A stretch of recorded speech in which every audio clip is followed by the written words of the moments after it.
Hey guys, what's going on? Blaine back for another Netflix review, and today I'm going to be talking about Vivo.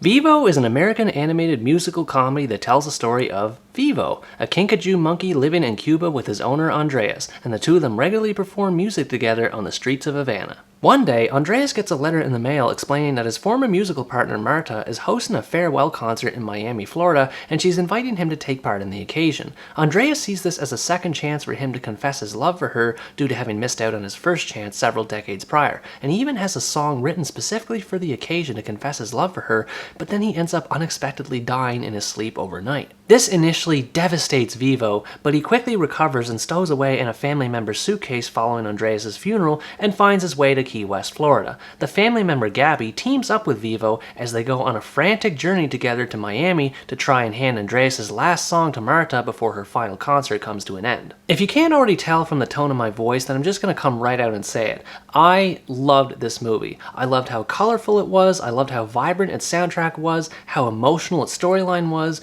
Pretty much everything about this movie was fantastic from beginning to end, and a large part of that is thanks to the characters. Vivo made for an absolutely adorable protagonist in this movie's story, not just because of how cute he looks, but also because of the love and affection that he has for Andreas. You can just feel the resolve that he has in wanting to fulfill his owner's final wishes through to the very end. I like how Vivo's backstory and how he came to be in Cuba in the first place because he's not a native species to the island was explained through music and not through just general scenes of dialogue. It gives the audience sort of a Cliff Notes version as to what kind of character he really is, as well as more insight into his relationship with Andreas, as well as other characters throughout the story too. And of course, because he's a monkey, humans can't understand him, but he can understand them. The only time we can hear him speak English is when he's interacting with other animals, and this leads to all sorts of crazy hijinks throughout the movie's story and all sorts of hilarious antics. I just loved Vivo. He was an awesome protagonist. Gabby was another great character to pair up along with Vivo in this movie. She has the same inclination toward music as he does, but she doesn't have quite the same sense of rhythm in her music, which often leads her to performing it badly and grating on Vivo's ears a lot. I actually found her to be a bit more comedic than Vivo at times. I also like how Gabby's backstory paralleled with that of Vivo's to a certain extent. She previously had a father who was obsessed with music, much like how Andreas was, and he too unexpectedly passed away,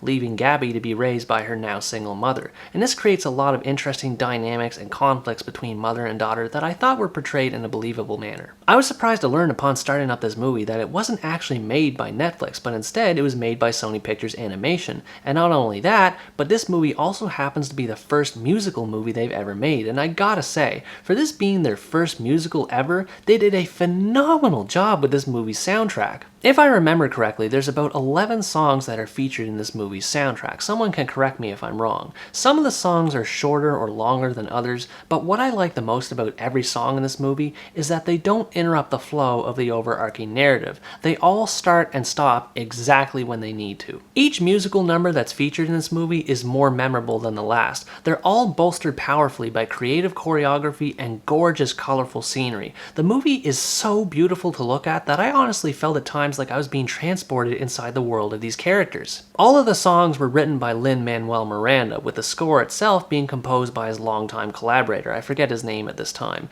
What I like most about his contributions to this movie's soundtrack is that every song feels different and unique from each other. There's a variety of different types of music that are featured in this movie's soundtrack, ranging from traditional Latino music with instruments to go along with them, your average orchestrated score that you might recognize from a typical Walt Disney Animation Studios movie, and then there's even a rap song thrown in for good measure. The movie pretty much covers every genre under the sun that you can think of, and Lin-Manuel Miranda does a fantastic job making it all come together. Its story of a long-lost love isn't really all that original per se, but it's still enjoyable to watch. It tells a simple story in a new way, which makes it feel like a new story altogether, with its drama and comedy being balanced in relatively even amounts. There are a ton of crazy moments featured throughout this movie's story that both Vivo and Gabby find themselves in. Vivo has to do things like bringing these two storks together in a mating ritual so that he can be led out of the woods, while Gabby has to escape her Earth-obsessed Girl Scouts who are chasing her because she brought a kinkajou, a non-native species,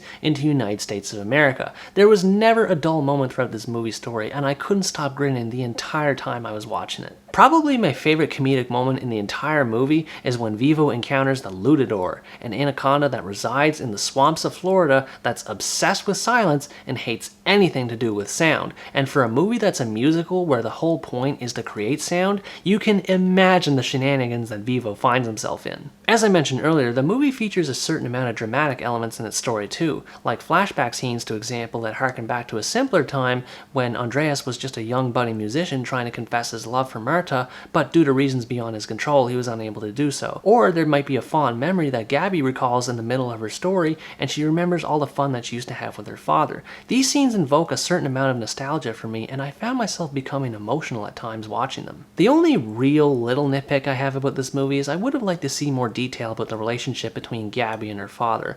I know that she holds him in high regard and she talks about him a lot in the movie, but we just don't see a whole lot of him in the actual movie. Sure, there's some photos of the guy here and there, and clearly it looks like he's obsessed with music in those photos, but other than that, that's it. There's just not a whole lot of detail to go on. I think a flashback scene would have really helped with Gabby's characterization and helped the audience understand how she came to be interested in music in the first place, especially with regards to her family upbringing. Overall, Vivo is a wonderful story of unrequited love and devotion to the art of music with a fantastic soundtrack to boot. If you enjoy animated movies, musical movies, and comedy movies, and you want to see all three of those wrapped in one magnificent package, then you owe it to yourself to check out this movie. I promise you, you won't regret it. Vivo is an awe-inspiring work of art, both in film and in music. For being Sony Picture Animation's first ever musical, they nailed it out of the park, and I'm already eager to see what their second musical is going to look like in the future. Anyways guys, that's going to wrap up my review of Vivo. Thanks for watching this video, I hope you enjoyed it,